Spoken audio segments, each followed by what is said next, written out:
தலைவர் ரஜினிகாந்த் அவர்களுடைய 176வது படத்துக்கு கூலி அப்படின்னு டைட்டில் வச்சுருக்காங்க. இந்த கூலி அப்படிங்கிற டைட்டிலை பார்த்த உடனே நிறைய பேர் பயங்கரமாக கதற ஆரம்பிச்சிட்டாங்க. குறிப்பாக அந்தணன் இந்த மாதிரி ஆட்கள்லாம் சோசியல் மீடியாக்களில் நிறைய விஷயங்கள் பேசிகிட்டு இருக்காங்க. ஆக்சுவலாக கூலி அப்படிங்கிற படத்தோட டைட்டில் சரத்குமாரோடது. அந்த படம் ஓடவே இல்லை. ஓடாத படத்தோட டைட்டிலை எதுக்கு லோகேஷ் வச்சுருக்காரு, அவர்கிட்ட இதை எதிர்பார்க்கல அப்படி இப்படின்னு நிறைய விஷயங்கள் பேசுகிறாங்க. ஆக்சுவலாக கூலி அப்படிங்கிறத சரத்குமார் கொண்டு வர்றதுக்கு முன்னாடியே தலைவர் ரஜினிகாந்த் அவர்கள் ஒரு படத்தில் நடிச்சிருக்காங்க, அமிதாப் பச்சன் அவர்களோட. அந்த படத்தோட பேரும் கூலி தான். ஸோ எதுவுமே காரணம் இல்லாமல் வைக்க மாட்டாங்க. நம்மளே இவ்வளோ யோசிக்கும் போது படக்குழுவினர் அவ்வளோ விஷயங்கள் பண்ணுறவங்க, அவ்வளோ கோடி போட்டு படம் எடுக்கிறவங்க அதை யோசிக்காமல் வைக்க மாட்டாங்க. அது கதைக்கு ஏதாவது தேவையாக இருந்திருக்கும்.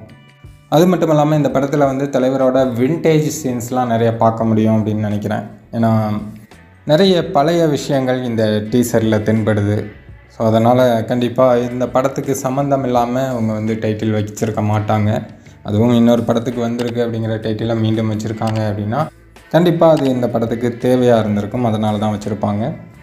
ஸோ அந்தணன் போன்றவங்க சோசியல் மீடியாக்களில் பேசும்போது கொஞ்சம் அடக்கி வச்சிட்டிங்கனாலே போதும். இன்னும் கொஞ்சம் நாள் கழித்து உங்களுக்கு அதுக்கெல்லாம் விடை தெரியும். ஏன்னா 1000 கோடி பாக்ஸ் ஆஃபீஸில் வசூல் அப்படிங்கும்போது எல்லோரும் வாயை பிளந்துட்டு கூலி கூலி கூலி அப்படின்னு பேசுவீங்க. ஏன்னா தலைவரோட படத்தோட டைட்டில் எப்போ வெளியானாலும் சரி, அது எந்த டைட்டிலாக இருந்தாலும் சரி, அதுக்கு தலைவரோட படம் அப்படின்னு ஆரம்பித்த உடனே அதுக்கு ஒரு பவர் கிடைக்கும்.